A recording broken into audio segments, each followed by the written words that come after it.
anyone can save the world. That sounds either deeply comforting or completely naive depending on where you are right now. Frieren, Beyond Journey's End starts after the Demon King is already dead.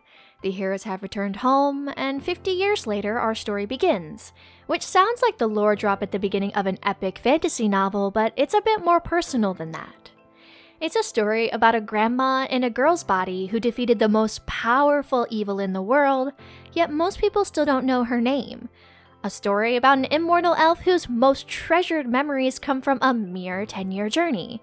A story with a magic system that runs not on raw power, but on sincerity and imagination. And a story set in a world that keeps needing saving long after the Demon King is gone. Because the world doesn't get saved by defeating big evils. It gets saved by the people who can't be forgotten. A lot of people like to say, Frieren has no plot, which is kinda true depending on how you look at it. The combination of slow pacing, melancholic music, quickly finished fight scenes, and lack of dialogue in favor of subtext isn't for everyone. For me, it's fair to say I cried from start to finish, and not always in a sad way. The series, though it may take place entirely in a fantasy world, breathes with the Japanese term mono no oware, which, like the anime, can have a very polarizing interpretation. It can mean that you just kinda shrug and give a "it is what it is" and try to make yourself stop caring that something is over. As motivation, mono no oware is that things are limited and we should love and deeply appreciate them while we have them. Robert Frost, one of the most renowned poets in English literature, also captured it in his famous poem, Nothing Gold Can Stay. While the poem is usually connected with the loss of youth and innocence, it also says that change and loss are all part of a natural cycle. Frieren understands this by the time our story starts, but she didn't always. The first time Frieren calls her journey north a mere 10 years, she means it. She says the adventure to defeat the Demon King was 1/100th of her lifetime, highlighting not the years she's still left to live, elves in the series are effectively immortal, but that she has lived for over 1,000 years. After the Demon King's defeat, Frieren planned to travel for the next 100 years or so. Her friends sent her off with a smile, reflecting they can't possibly understand what it's like for an elf to whom time means nothing. Then, the in-between years where Frieren didn't make any new relationships passed in a blur, a monotonous montage of seasons without any event to set one day apart from the next. Meeting Himmel, who never walked past someone in need, Hader, who hid his cynicism and self-doubt behind drinking, and Eisen, who joined them hoping to prove he wasn't a coward, had made life ridiculous, but also memorable. She just didn't realize it until they met again nearly 50 years later. Their reunion was marked by the same meteor shower that began the period of peace after their return, and Frieren's promise to show them from a better place next time. She seemingly only remembers this promise when she needs a dragon horn she left with Himmel, arriving early to a tiny old man with her friend's eyes and mole. He kept the horn and its ominous aura she left with him, telling her she might not have thought much of it, but to him it was a treasure entrusted by a dear friend. Although Frieren reacts totally nonchalant about this declaration, you wonder if his drastic aging has something to do with the item he kept safe for her, or if, like Frieren, we're just in denial about how much a person changes in 50 years. When the whole party comes together again, they fight like the good old days. Himmel thanks Frieren for giving him a delightful adventure at the very end, and dies soon after, leaving his friends behind. At his funeral, Frieren is bothered by all the whispering about her lack of emotion. By the logic of someone to whom life is forever, she shouldn't be sad. She didn't know anything about him. But every episode is marked by how much time has passed since his death. Because for Frieren, everything after isn't measured by change or wrinkles, but by Himmel's absence. The more I watched, the more convinced I became that the concept of immortality is cruel. Forced to live and remember while everything and everyone else changes and forgets. Even in Frieren's original journey to defeat the Demon King, which took place almost 100 years before the main story, her companions regard Flamme, the legendary mage who raised her, as a fairy tale.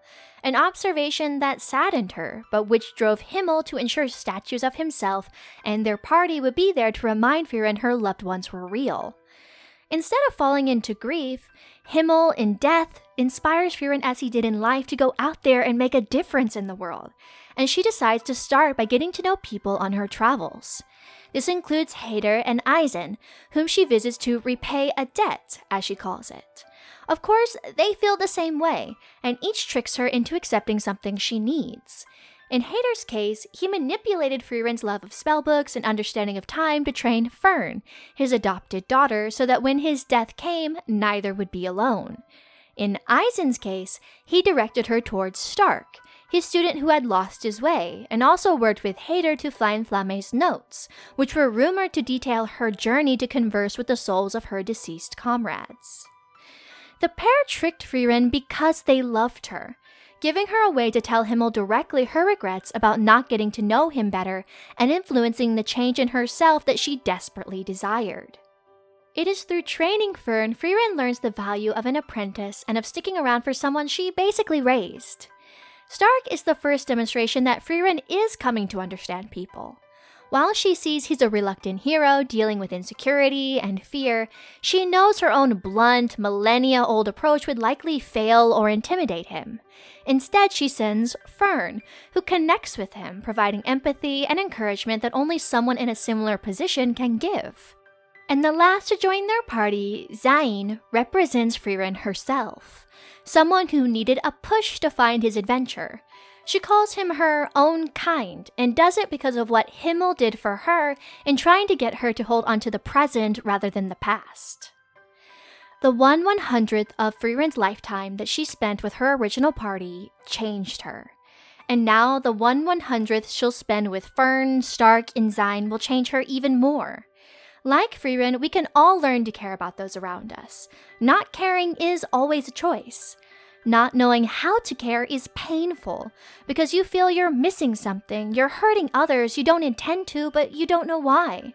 This is mono no oware as motivation, and valuing those impermanent golden moments that Robert Frost wrote about. The people we once knew and thought would be around forever have their own ends. They can be gone in the blink of an eye, and you just have to keep going. After all, death isn't the only goodbye in life. Frieren ends up having to keep the priest slot in the party open for Zain to pursue his own unfinished business, because she believes in Himmel's words that goodbyes aren't forever, and long, tearful goodbyes aren't their style, because it would be embarrassing when they meet again.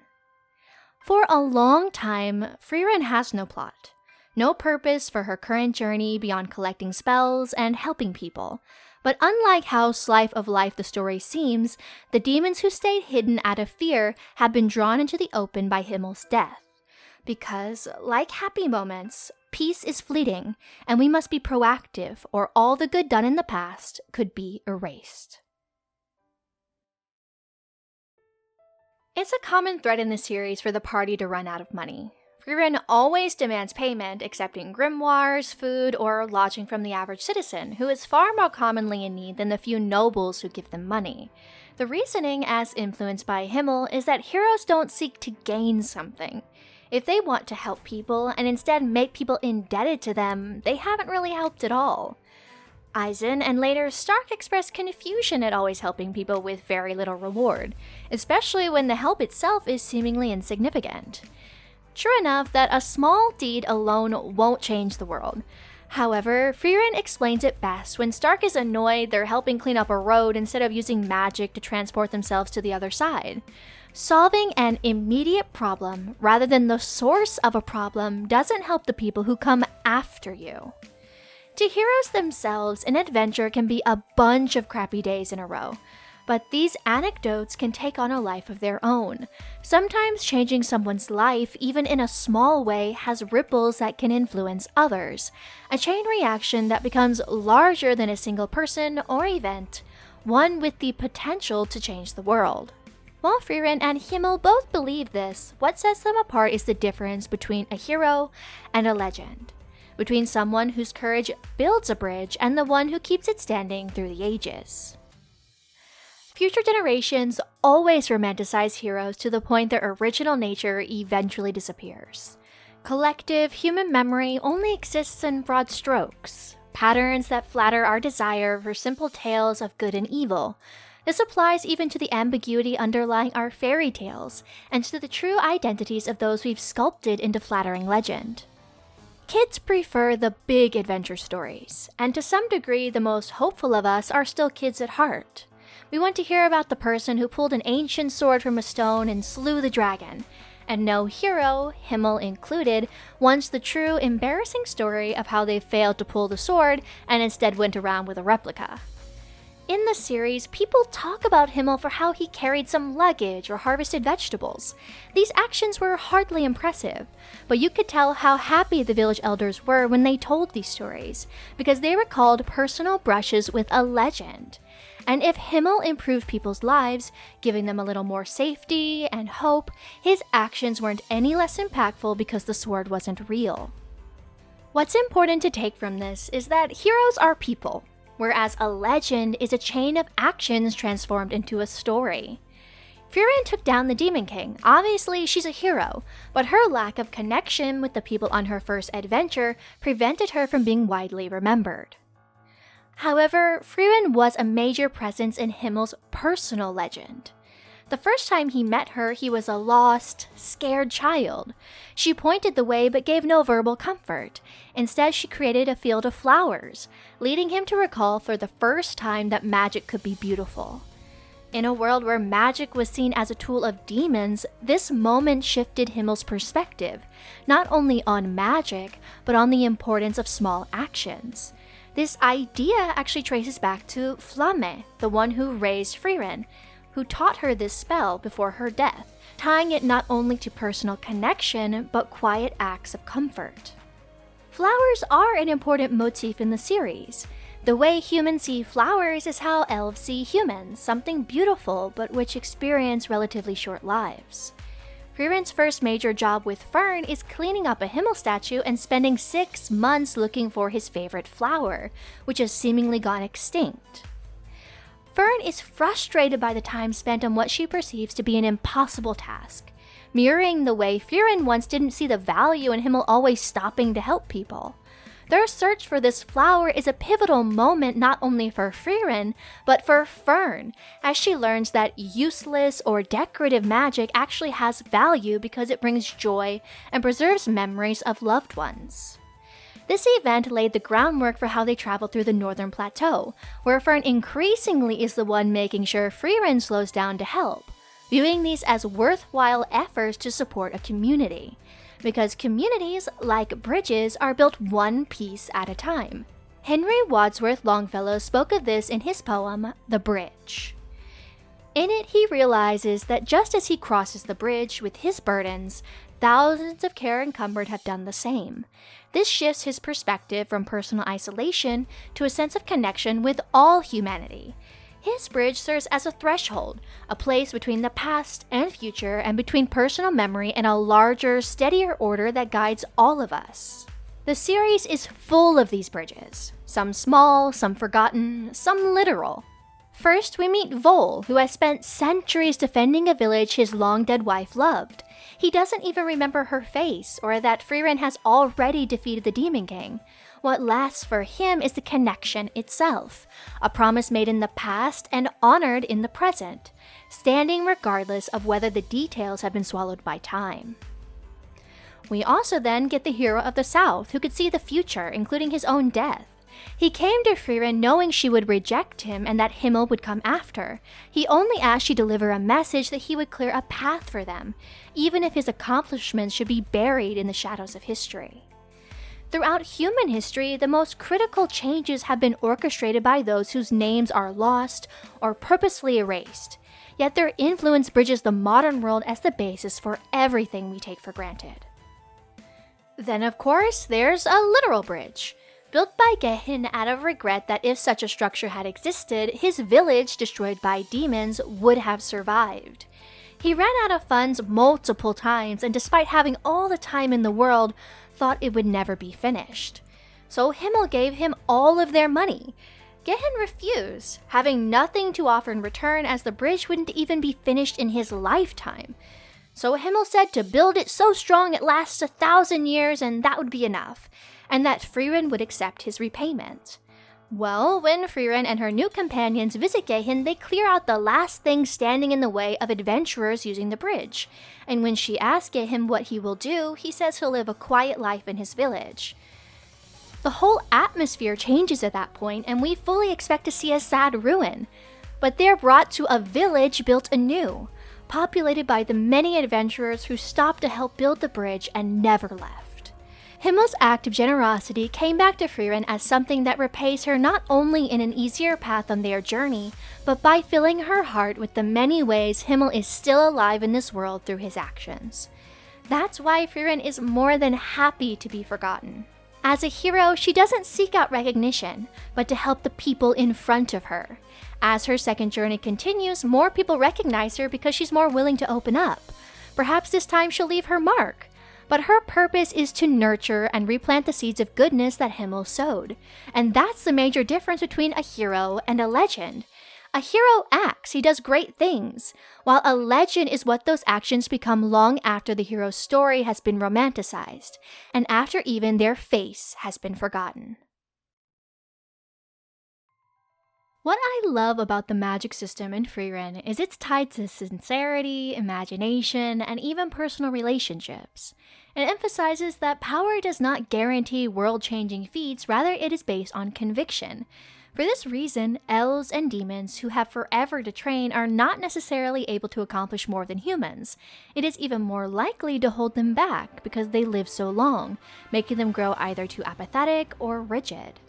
For demons, this traces back to the revelation that they evolved from monsters who mimicked human cries for help, making deceit not a learned behavior, but a fundamental biological instinct. Their use of human form and even emotionally loaded words has no real function of communication, except to bridge the gap between predator and prey. It's so effective that they will say anything, even nonsensical lies to distract their prey long enough to kill them, rendering peaceful coexistence inherently impossible. Many fans still speculate that they might have a shred of humanity or that some could be redeemable, which is ironic. Despite witnessing their atrocities, we're inclined to doubt our own judgment because of our tendency to look for good in others. That instinct mirrors the characters within the series, and it's exactly this ability to make characters and audiences question what they're seeing that makes the demons so compellingly written. The demons are, in essence, illusionary magic given physical form. Within the setting, they dedicate their lives to pursuing a single type of magic, treating mana as a status symbol much like humans value wealth. Yet this pursuit is limited by their inherent arrogance and solitary nature, which prevent them from learning from failure or collaborating. As in the real world, that combination of stubbornness and perfectionism stifles growth, especially in contrast to people whose vulnerability and limited lifespans drive them to adapt, improve, and completely surpass them. We see this with the demon Qual, who created Zoltrek, once the spell most feared by humanity. That is, until Frieren sealed him away, giving humans time to reincorporate it into their own magic, so that by the time Fern joins Frieren, it is the most basic offensive magic. It otherwise would make no logical sense that Fern would be able to destroy a high-ranking demon, but because of the gap in what she believes to be a fundamental skill versus Qual, who believes it to be an elevated skill, Fern can reflexively visualize blocking his attacks, even turning Zoltrek against him. This stunting of potential is also present in elves, although it comes more from apathy. Because of their immortality causing decades to feel like days, they lack a desire for reproduction, romance, and even adopt an aloof or antisocial nature to avoid the pain of loss. But unlike demons, there are major differences in what elves believe, and as a result, what they are capable of accomplishing and even what they can teach others. The best examples of this are the differences between Zeri and Frieren. Flamme describes Zeri as a mage for an era of war. Her very nature is tied to conflict and the advancement of magic through struggle. Zeri cannot visualize an era of peace, so she could never land the final blow against a threat like the Demon King that defines her existence. Ziri is also uncomfortable with her emotions. For all the insults and big declarations she makes, she cannot tell anyone, especially not her students, how she truly feels. She claims mentorship is a way to find a successor who matches her own burning ambition for power. Flamme is the greatest among them, remembered even thousands of years later for how she brought magic to humans, but Zeri regards her as a failure, just as Zeri claims all her other former apprentices were, although she still remembers all of their individual quirks and favorite useless spells. Kindness of any sort to her is something that gets people killed, so it's better to criticize such personalities while encouraging her students to be cold if they want to survive long.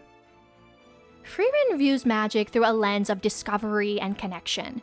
She associates it with Flamme, with Himmel, and now with Fern. All these humans taught her that slow growth leads emotional weight to spells that Ziri dismisses as frivolous. As a mentor, Frieren's style is passive and experimental. When she and Fern face Qual, Frieren realized that her student hadn't been studying because of how terrified Fern was of Soltrak's killing record. She doesn't force Fern to study because she recognizes that, as an elf, she has a very long perspective, whereas humans have limited time and should focus on what they genuinely care about. Where she does force Fern, it's usually related to fighting. Not only is Fern faster at casting, but facing enemies on her own increases her confidence.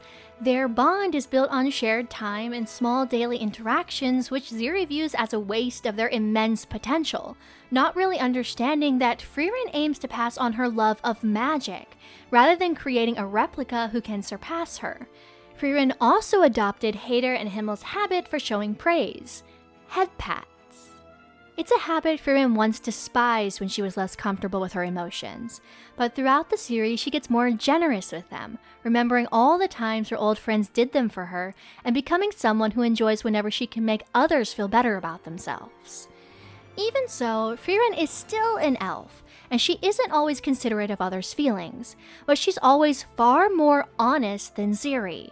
In their first meeting since Flamme's death, Ziri asks Frieren about her favorite spell, disappointed by her answer being Flamme's favorite, conjuring a field of flowers.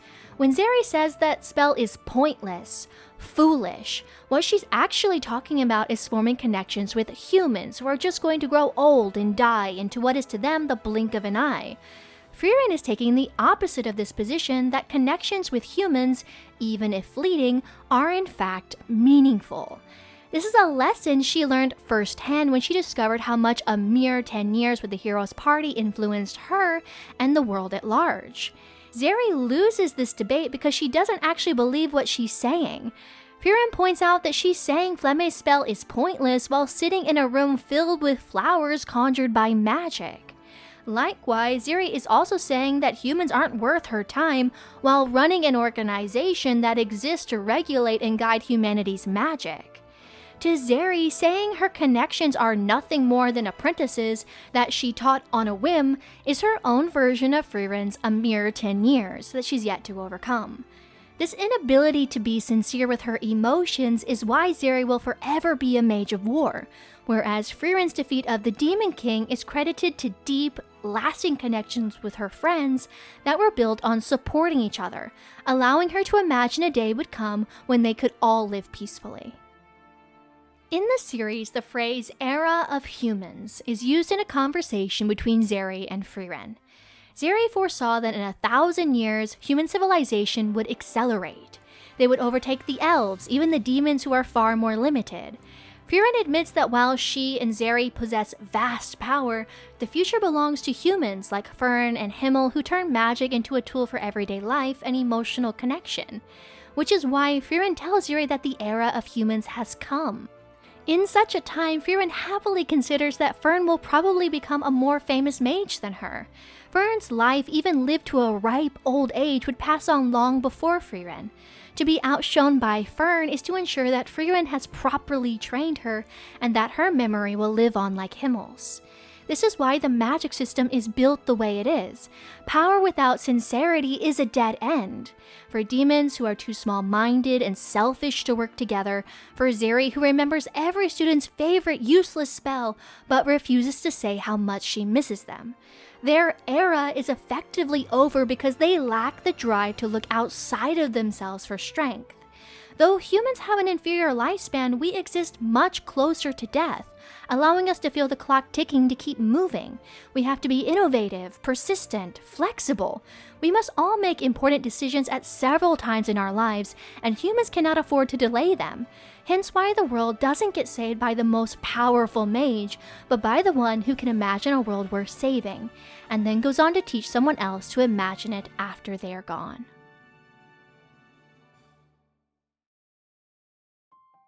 The Road Not Taken is another iconic poem by Robert Frost. It's also frequently misunderstood. Cited as a celebration of individuality and bold choice, it actually highlights how people often make a choice and then years later declare it was the less traveled path to create a sense of personal, unique history. Like Frieren's journey, life isn't a straight path. It's full of fearsome enemies, obstacles, and unexpected sights, which makes many wonder why Frieren doesn't take the quick path and sail north. To which it's easy to say because Frieren wants to take a skip down memory lane, but that makes her sound selfish. Both Fern and Stark, brought up with the stories of the adventures to defeat the Demon King, wish to see these locations with their own eyes too. They aren't always blown away. Sometimes they all agree maybe certain stops aren't worth the effort. But once a path is chosen, you rarely get to undo it. When people talk about the road less traveled, they do it to convince themselves these choices were worth the discomfort. But sometimes the ways we are similar and the crappy days we share are just as comforting. The instant gratification of reaching a destination will quickly lose its appeal, but laughing over stories of blisters, tears, and struggle are themselves golden. If we look at Frieren's actions, sure, there are plenty of big moments where she shows us exactly why she's the one with the power to defeat the Demon King, but there are far more where she wants to pass through a town with total anonymity. The spells she collects, the ones Ciri looks down on, are very mundane. Finding lost accessories, removing stains, perfectly flipping pancakes. Yet they hold immense value to Frieren because she's collecting everything about humanity, including all the seemingly boring stuff that's actually the tiny improvements making everyday life a little easier, which makes it all the more interesting when she tries to opt out of them. Frieren's lived long enough to grow annoyed with certain patterns, long enough to know, for instance, that a noble family's stolen sword is almost certainly not worth the trouble. She's done it before, with Himmel and the others. She knows how it goes when people make unreasonable demands, especially when she's finally starting to understand how limited time is for her companions. Instead, this time it's Fern and Stark who remind her this is exactly what she's always telling them they're supposed to be doing. So she reluctantly agrees that Himmel brought back that sword once before, and if she refuses now, his efforts would be for nothing. He wouldn't abandon someone in need no matter how annoying the request, and so neither does she. They do find the sword, though it takes them long and far to a ransacked village, and the demon's deception nearly costs Fern and Stark their lives. Thanks to her experience, Frieren quickly protects them, and when it's all over, they don't get much time to celebrate before Frieren tells them the sword used to belong to a demon, and it has been stolen numerous times with similar results. Demons will keep coming back for it, and this discourages them. Which is exactly why Stark and Fern might be growing up, but they still need Frieren. She tells them as long as humans know desire, demons will take advantage of them. But it won't just be the noble family. The town itself will keep growing until it becomes a city, one that will one day be strong enough to protect it. Ciri, just like Flamme, Hater, Eisen, and now Frieren, became surrogate parents to children who needed someone to guide them through this unpredictable world. In an era of peace, there will always come a time when the battle begins anew. Survival is a basic instinct, but to really live is to be known and remembered by others. Frieren will outlive Fern and Stark the way she outlived Himmel, and there may come a day the way it came for Ciri when the losses accumulate past the point where she can keep imagining a world worth saving. She's already shown she can opt out, she nearly did with the sword. This is why she holds Fern and Stark to such a high standard, not to create replicas of herself, but to ensure that when that day comes, if it comes, the work won't stop with her, and part of that means making sure they have each other. Fern didn't realize it, but Stark knows Frieren isn't the only one who dragged his cowardly butt this far. As their mentor, she teaches Fern how to defend herself and also shifts Fern's heavy reliance off of her, while shifting Stark's perspective from viewing his trauma as a defining weakness to understanding that he has found a new family worth staying for, or at least a family who can run away together. Seemingly pointless actions may actually help someone after facing a deeply traumatic experience. Actions they may go on to lend to someone else when they remember just how much those small acts changed their lives. This is why flowers are so important in the series. They experience relatively short, breathtaking lives, then they die, and then they come back again, not through immortality but through renewal. The impact Himmel started was never going to be permanent. Goodness dies with every person who carries it and then fails to pass it on, but returns with every person who picks it back up again. Frieren carries Himmel, Fern carries Frieren, whoever Fern teaches will carry Fern. Every person who takes up the work is the flower blooming anew. The world will always need saving in small ways and big ones. There's no final victory, only the ongoing work and the question of whether the good you do now, will it still be moving through the world long after you're gone? Frieren is a hero, so are her current companions and her original party. Himmel is a hero turned legend. A legend is the enduring legacy that remains long after the person is gone, inspiring new generations to take up the mantle even if they never knew the person behind the story. Anyone at any time can be inspired by another's good deed, or even aspire to be the one who inspires others towards good. Anyone can save the world. That might still sound deeply comforting or completely naive to you, but Frieren showed a lost boy a field of flowers on a whim and he came back to find her. Together they formed a group that brought peace not even the strongest alive could have imagined possible. On her own, Frieren went on to turn a girl who knew magic only as a survival tool into someone who sees it as a light in the darkness. And she turned a boy trapped by his childhood failures, trembling with fear, into someone trembling with excitement and confidence. But maybe that's enough to set things in motion. The world doesn't need to get saved by defeating evil. It gets saved by the people who can't be forgotten, and by the people who remember them, and by the people who remember those people, and on and on. The same way flowers return each year. Not because they never died, but because someone made sure the conditions were right for them to return. I write more about stories like this over on my Substack, and if you'd like to support the channel with a coffee, it helps keep things going, but honestly, just being here is more than enough. So if you've made it this far, thanks for staying with me, and if you've ever wondered if you made a difference in the world, ditto. That's why I'm Pickle Ditto, because whatever storytelling pickle you're in, I've probably been there too.